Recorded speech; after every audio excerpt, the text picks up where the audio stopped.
ওয়ালাইকুম, সবাই কেমন আছেন? আলহামদুলিল্লাহ আমি ভালো আছি। এই যে মাটির মাটির চুলায় কি যে স্বাদ রান্না করতেছি। মাটির চুলা রান্না করার কারণ হলো আমার ভাই প্রবাসে চলে যাবে, ওর জন্য হুজুর দিয়ে মিলাদ করানো এটা হচ্ছে মুরগের চাল ফ্রাই। এই যে রান্নার শেষ পরিপাটি। গোস্তের কালারটা কেমন হচ্ছে, তরকারির কালারটা কেমন হয়েছে কমেন্ট করে জানাবেন।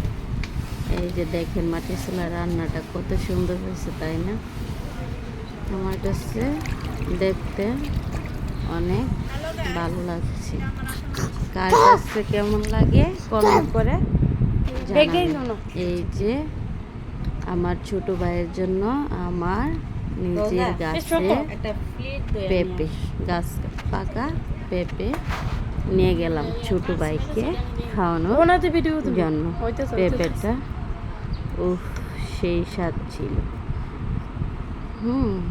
তো খাবারের পর অনেক কিছু খাওয়ার পরে তারপর গাছের ফল খেতে কার না ভালো লাগে। এই যে আপেল ড্রাগন নিয়ে নিচ্ছি, এখন এগুলা আমি খাবো।